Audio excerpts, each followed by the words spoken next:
6 de la mañana con 56 minutos. Hoy es jueves 18 de agosto de 2022. Bienvenidos a Contacto Directo. Un gusto estar con ustedes. Nuestros invitados el día de hoy, el ingeniero Carlos Riofrío, Contralor General del Estado, subrogante. Vamos a revisar los informes que luego de auditorías las cifras no cuadran y entonces llegan los indicios de responsabilidad penal, o sea, presunción de robo, sector salud, petrolero, gobiernos autónomos. También la doctora Mariana Yepes, ex fiscal general del Estado, miembro del Comité de Apoyo de Evaluación a la Corte Nacional de Justicia en 2019. En el gobierno de Lenín Moreno hubo una consulta popular que ganó con cerca del 70%. Entre otros, se ordenó la creación de un Consejo de Participación Ciudadana transitorio que desembocó en la evaluación a la Corte Nacional de Justicia, por cuyo proceso UNES impulsa un juicio político contra el Consejo de la Judicatura. La actualidad, los protagonistas, el análisis y la información en Contacto Directo.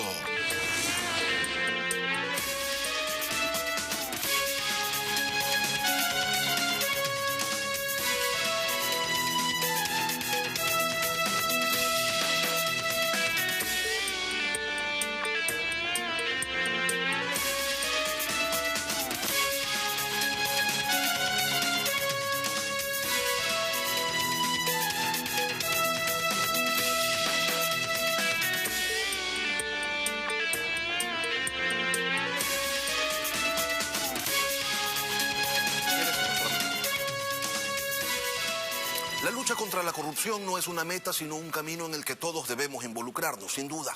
Más aún contra la corrupción estatal, que reduce considerablemente los recursos públicos que se desvían de ser utilizados en las innumerables necesidades que tiene el país y van a dar a los bolsillos de unos cuantos que, sin temor y creyendo, en muchas ocasiones con razón, que tienen la impunidad garantizada, nos roban a todos. La entidad que tiene como misión el garantizar el buen uso de los recursos públicos es la Contraloría General del Estado. Y hoy nos acompaña el ingeniero Carlos Riofrío González, Contralor General del Estado, subrogante. Ingeniero, buenos días, bienvenido a Contacto Directo. Gracias, buenos días a usted y a la teleaudiencia. Si son 3.375 entidades a nivel nacional las que están sujetas al control de la Contraloría, ¿cómo se determina qué sí se controla, qué no se controla? Porque evidentemente no se puede analizar todo. Sí, se hace anualmente una evaluación de todas las instituciones que tenemos pendientes de auditar. Se toma en consideración también varios aspectos como son la caducidad de esa acción de control que debemos realizar, denuncias que se hayan presentado respecto de instituciones públicas, temas mediáticos, y en función de eso se hace un plan anual de control que es distribuido a nivel nacional a través de las auditorías internas, auditorías externas, inclusive a través de las auditorías nacionales. Y también se toma en consideración el monto. Sí, lógicamente el monto se considera la materialidad y el número de procesos de contratación en este caso que se puedan analizar. Del total de informes realizados entre junio del año pasado y julio del 2022, ingeniero, casi el 20% tienen indicios de responsabilidad penal. ¿Este porcentaje es alto? ¿No lo es tanto? ¿La corrupción es tan grande como se piensa? Sí, bueno, las cifras han ido aumentando de la cantidad de exámenes especiales que ha realizado en este periodo la Contraloría. Estamos hablando de más de 1.500 exámenes. Se han determinado 328 indicios de responsabilidad penal que se han terminado directamente a la Fiscalía para el trámite correspondiente. ¿Y esto porcentualmente en comparación con otros países es alto o no? Bueno, tenemos los análisis que se hacen estadísticos con otros países y contralorías o tribunales de cuenta, y prácticamente esta situación se repite también en otros países. En los últimos días, desde Hispola, a quienes se les llevaron 900 millones de dólares, se cuestionó a la Contraloría General del Estado y se los acusó de no haber auditado sus cuentas durante 5 años y dijeron pues que eso no permite continuar con las acciones para recuperar esos recursos. ¿Qué pasó allí, ingeniero? El proceso se hizo dentro del plan del año 2021, estaba estipulado realizar esa auditoría a los estados financieros. Sin embargo, nosotros solicitamos para hacer el proceso propio de una contratación de una firma privada y se pidió a la institución, al ISPOL, que nos provea de información que se requiere previamente para analizar estos exámenes. Sin embargo, hubieron 8 pedidos de información que se ha demorado desde abril de 2021 y se concretó hasta agosto del 2022 con la entrega de la certificación presupuestaria, con lo cual la Contraloría inicia. El tema es responsabilidad del ISPOL.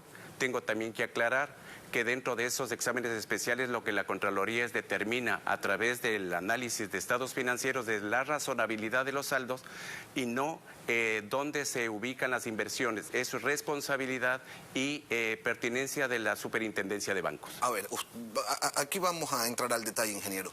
Usted dice, nosotros pedimos información en el 2021 y los 5 años anteriores, ¿por qué no se auditó? Los 5 años anteriores se realizaron los exámenes especiales. Hay un examen especial que se hizo del 2013 al 2016. Este proceso, el informe fue emitido en el 2019. Se programó hacer el examen especial del 2017 al 2020. Para ese efecto se solicitó información que la ISPOL se demoró prácticamente 18 meses en entregar. Y así se hubieran ejecutado año a año las auditorías, ustedes no son los responsables de dónde pusieron ellos la plata. Por supuesto, el tema de las inversiones nosotros no tenemos nada que ver. Ahora, según los informes que se han realizado durante su gestión, ingeniero, ¿a cuánto asciende el monto del perjuicio que se presume se cometió? En estos indicios de responsabilidad penal, obviamente. Sí, existen montos indistintos de diferentes instituciones públicas. ¿Sumamos todo? Si sumamos todo, si podemos hablar en responsabilidades civiles, tenemos un monto en este último año de gestión mía, suman 2.500 millones de dólares. De eso se desprende y no tiene que ser el mismo valor para indicios de responsabilidad penal. No necesariamente. No necesariamente, puede ser menos. Puede ser menos porque los indicios de responsabilidad penal que hemos establecido también puede ser que no esté incluido un valor económico, sino por falsedad de documentación. ¿Y de esos 2.500 millones de dólares se recupera algo? Sí, dentro del proceso mismo de la Contraloría, nosotros hemos recuperado en este periodo 8.5 millones de dólares a través de la unidad de coactivas y recaudación de la Contraloría. Los otros procesos y los montos que son superiores están con demandas ante el contencioso administrativo y por esa razón, mientras no se resuelva ya, no regresa a la Contraloría para que inicie la acción coactiva. Pero si son 2.500 millones, el 10% son 250, el 1% son 25, ustedes han recuperado 8, estamos hablando del 0.4%. Así es. Sí, nosotros hacemos todos los trámites en función de la normativa que nos regula y también de los recursos que tiene el auditado para presentar y en función de eso, una vez que se haya confirmado, pasa para la recaudación. ¿Por qué es tan complicado recuperar esos recursos, ingeniero? Y se lo pregunto pensando en que muchos sectores de la ciudadanía dicen el trabajo de la Contraloría a final de cuentas no sirve de mucho porque sí, se determinan indicios de responsabilidad civil, indicios de responsabilidad penal, montos importantísimos, pero más allá del señalamiento no pasa mayor cosa. Sí, lo que pasa es que el proceso es dado así. La norma legal permite al auditado a que tenga varios recursos que puede solicitar. Dentro de sede administrativa está el recurso de revisión por parte de la Contraloría, hasta ahí llega, y en caso de que se haya confirmado en sede administrativa, tienen opción de solicitar o de demandar ante el contencioso administrativo. En esa instancia, la historia vemos que se demora de 6 hasta 10 años para que se resuelva y una vez que ahí en esa instancia se confirma, nuevamente regresa para nosotros hacer el proceso de recaudación. Y ya cuando llega la función judicial, las cosas se dilatan y a veces también se diluyen. Sí, ahí es un nuevo proceso de revisión y análisis que lo realizan y en función de eso es lo que se confirma o no se confirma de manera total o parcialmente las responsabilidades. Ustedes realizaron un control exhaustivo a todos los contratos que se ejecutaron durante la emergencia sanitaria, ingeniero.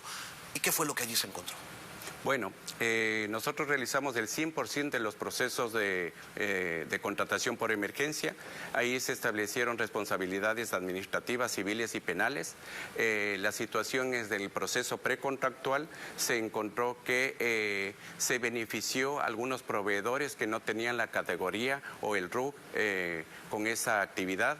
tenemos documentación falsa y también el hecho de que se hayan adquirido bienes que no necesitaban o en cantidades que no eran requeridas. También se determinó en plena pandemia también el incremento de esos montos respecto de otras contrataciones similares que se hicieron en las mismas casas de salud. Compraron cosas que no necesitaban, las compraron con sobreprecio, compraban medicinas a carnicerías. ¿Cuál es el total del monto contratado durante la emergencia sanitaria y cuánto fue irregular? Bueno, tenemos un porcentaje de un 40-45% de irregularidades que se determinó de los montos contratados. Cabalmente el día de ayer se firmó el último informe que se hizo al Hospital Teodoro Maldonado Carbo, donde se establecieron responsabilidades civiles por $1.800.000. Esto es respecto de los procesos de contratación también en adquisición de bienes y servicios. Otro de los sectores conflictivos en donde es muy propenso a que se presenten este tipo de irregularidades, ingeniero, es el sector petrolero. Hace 14 días ustedes presentaron un informe señalando que Petroecuador pagó más de $24 millones por obras que no fueron requeridas y por otras que nunca se ejecutaron. ¿Es tan fácil, le pregunto, robarse el dinero de los ecuatorianos? Dentro de los procesos de contratación y una vez que nosotros realizamos la evaluación post, nosotros determinamos que dentro de todo el proceso en la ejecución no existe una validación respecto de la ejecución, de lo planillado y de lo cobrado y de lo ejecutado. No únicamente en la ejecución misma, sino respecto de las especificaciones técnicas que se establecen para la ejecución de esos procesos. Pero si yo quiero comprar un vaso y me traen un elefante y pago por eso es corrupción pura y dura. Así es. Y eso es lo que observamos nosotros desde la Contraloría. En el sexto reporte de control público, ustedes señalaron que encontraron 231 irregularidades en contrataciones de sistemas de agua potable en 17 provincias del país. Un país en donde la gente todavía hoy se muere de sed. Pero no dicen el monto, ingeniero, en ese informe. ¿De cuánto dinero mal utilizado, desviado o sencillamente robado estamos hablando? Sí, son distintos. Estamos en el proceso de determinación de las responsabilidades de los montos exactamente. Cada cual tiene una motivación y un monto diferente respecto de las responsabilidades y esos en su momento oportuno serán revelados una vez que se haya completado el proceso y se haya confirmado esas responsabilidades. ¿Pero qué pasa después? Permítame insistir en esto, ingeniero, porque la Contraloría analiza, determina las responsabilidades, después entra en la cancha de la Fiscalía y esos procesos avanzan. Sí, esos procesos avanzan en la Fiscalía. De hecho, nosotros tenemos personal que está trabajando para la Fiscalía a fin de aclarar o sustentar de mejor manera las responsabilidades de los indicios de responsabilidad penal y de esa manera coordinada es lo que la Fiscalía hace también su tarea en el análisis y en la revisión y la investigación que realiza desde esa institución. Hay que luchar contra la corrupción sin duda, la que se genera hacia afuera, pero también la que está dentro de casa. ¿Qué acciones se han tomado, ingeniero, dentro de la Contraloría para evitar las irregularidades del pasado, el pasado oprobioso de la Contraloría de Carlos Polit, de la de Pablo Celi, donde se ha señalado que se recibía dinero a cambio de desvanecer los indicios de responsabilidad penal que determinaban sus auditores? Bueno, la evaluación de este año de gestión podría decir que es positiva. Se ha hecho los ajustes que han sido necesarios, no solo... Pero siempre se dijo que era positiva. Carlos Polit venía a los medios de comunicación y decía, aquí están los informes, miren todo lo que he hecho, y Pablo Celi de igual manera, pero por debajo pasaban cosas. Bueno, el tema de los excontralores están siendo ventilados en la justicia. Todavía no existe una situación que se haya confirmado. Sin embargo, de eso, nosotros hemos instaurado algunos controles adicionales dentro de los procesos macro que tiene la Contraloría a fin de evitar que existan estas situaciones.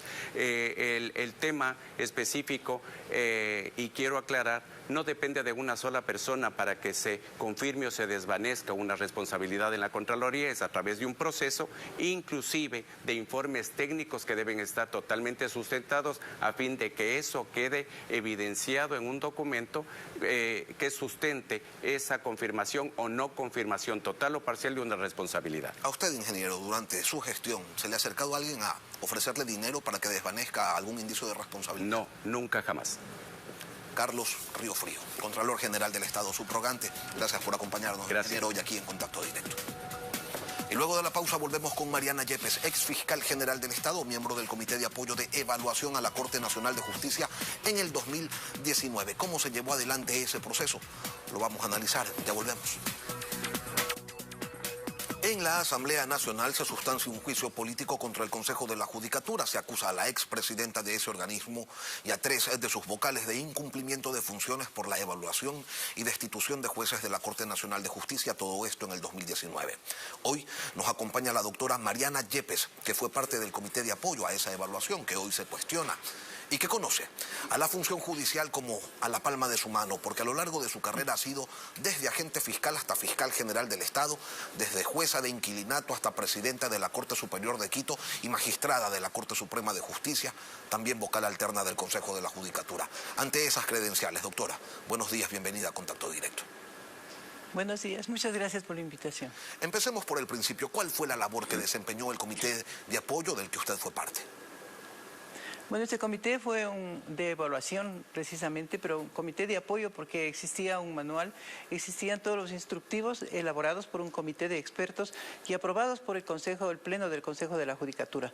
Nosotros seguimos esos lineamientos y hicimos algunas tareas, entre ellas las de revisar, de acuerdo con todas las instrucciones, como le manifiesto, revisar las sentencias, unas sentencias que fueron sorteadas públicamente a través de un notario, que estas sentencias eran ya ejecutoriadas, unas sentencias archivadas, ahí no cabe ningún recurso, y fueron sentencias entregadas por los propios jueces que habían despachado y se les sorteó.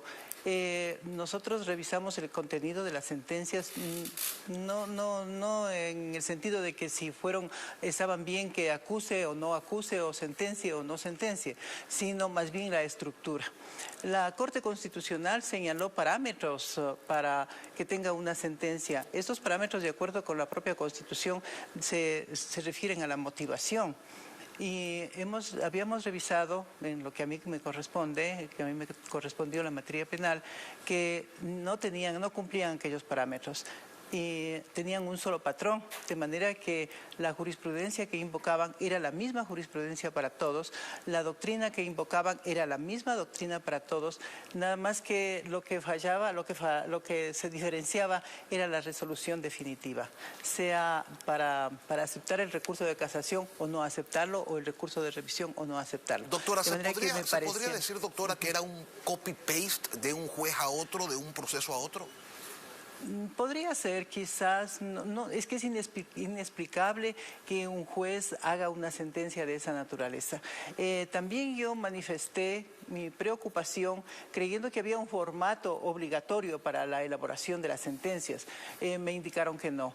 Debo de todas formas resaltar que a otros jueces no tenían ese problema. Aquellos jueces que se quedaron en la Corte. Se notaba que existía un aporte personal, que del estudio de la causa, un razonamiento propio y no tenían este problema de la facilidad, ¿no? Eso, ¿qué daba como resultado? Que exista un despacho alto de las causas, claro que, o sea, una apreciación, digamos, cuantitativa, ¿no? Y no cualitativa. Eso pesó muchísimo en el análisis de las sentencias. Y luego, pues, la Asamblea debe haber refrescado la memoria el momento que se presentaron los videos de quienes rindieron la prueba práctica. Eso fue lamentable. Doctora Yepes, ¿cómo se explica entonces este reclamo de quienes no tuvieron la capacidad de superar una prueba técnica? Bueno, el reclamo se hizo posteriormente a través de una acción ante el órgano competente en materia jurisdiccional, pero nunca pidieron una recalificación. Por lo menos en lo que a mí compete, nadie pidió una recalificación. Hicieron el planteamiento, hubo una sentencia de la Corte Constitucional y la Corte Constitucional no declaró inconstitucional todas las resoluciones. El proceso mismo no declaró inconstitucional, no declaró inconstitucional la evaluación misma, en lo que tiene la base para declarar la inconstitucionalidad es más bien en el tiempo, la temporalidad, que no era el momento oportuno de realizar las evaluaciones, sino que debía ser cada 3 años. Esa es la base, ¿no? Doctora, esa pretensión política de ir hacia una invalidación de las sentencias emitidas por los jueces que reemplazaron a los reprobados y removidos, a su criterio, ¿tiene algún sustento? Eso sería gravísimo porque generaría una inseguridad jurídica, no solamente política sino jurídica. Las personas que accedieron a la justicia se verían totalmente perjudicados. Yo creo que eso no tiene ningún asidero. El juicio político mismo me parece que, como su nombre lo indica, es un tema político en el que se suman las mayorías, pero como le manifesté en la propia Comisión de Fiscalización y Control Político, las personas que estuvieron presentes ahí debieron haberse preocupado por el tipo de justicia que se estaba teniendo en esa época. Ustedes, los integrantes del Comité de Apoyo a la Evaluación, dejaron claro en su momento que la evaluación a los jueces y conjueces de la Corte Nacional no era suficiente para la transformación y mejoramiento del sistema de administración de justicia. Y no se equivocaron. Las cosas siguen mal allí dentro. ¿Qué es lo que hace falta, doctora? Bueno, yo pienso que hace falta muchísimo, ¿no? Primero, que el Consejo de la Judicatura es un órgano muy amplio, muy grande, que debe ser dificultoso controlar tres órganos del Estado sumamente complicados, como es la propia Administración de Justicia, la Fiscalía, que nunca debió haber estado ahí, y tampoco la Defensoría Pública. El tema para hacer el control, creo que hubo una decisión de la Corte Constitucional y creo que con eso le quitó facultades. Entonces el Consejo de la Judicatura no puede hacer un control directo inmediato y espera una resolución del órgano superior del juez que despachó indebidamente o que tuvo unas actuaciones incorrectas, ilegales. No puede hacer una apreciación inmediata. Siempre se ha criticado este tema porque el órgano superior podría tener una solidaridad, un sentimiento de solidaridad conjunta con el juez inferior. Desde luego que está muy bien que se haya quitado una de las causales, porque eso permitía que el Consejo de la Judicatura revise las sentencias, lo cual no era ni legal, ni constitucional, ni ético. Pero en la época del Consejo de la Judicatura, en que presidía el doctor Yal, se utilizaba estas causales precisamente para analizar y luego destituir a los jueces. ¿Y por qué, doctora, si es tan claro lo que se debe modificar desde el poder político, asamblea o ejecutivo, no hay una propuesta que vaya en ese sentido?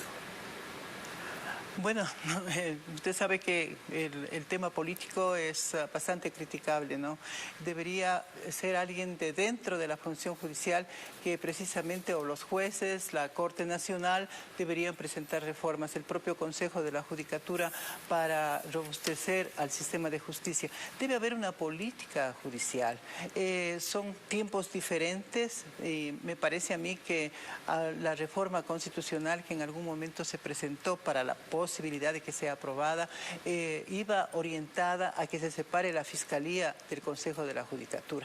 Yo creo que eso es un gran paso que debería darse, ¿no?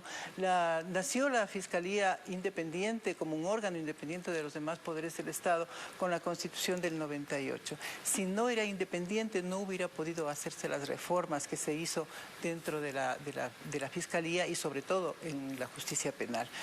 Tener la Fiscalía dentro del Consejo de la Judicatura es un peso para el Consejo. Nació el Consejo de la Judicatura como órgano administrativo y de control de la función judicial propiamente dicha, o sea, de quienes administran justicia, porque antes estas funciones administrativas y financieras de control estaban en la Corte Suprema en aquella época y en las Cortes Superiores. Desde luego que eso no era lo correcto, porque tenían demasiado trabajo con lo propio, o sea, administrar justicia, y distraían sus funciones con estos temas administrativos. Esa es la causa, el origen de la creación del Consejo de la Judicatura, además tomando en cuenta modelos de otros países, ¿no? Y me parece que la intención era positiva, pero no puede la función judicial haber crecido tanto con instituciones que nada tienen que ver con la función judicial. Desde luego que tienen un trabajo conjunto, digamos, no orientados hacia la justicia penal, por ejemplo, la Fiscalía, pero nada tiene que ver, es un tema, una institución totalmente diferente.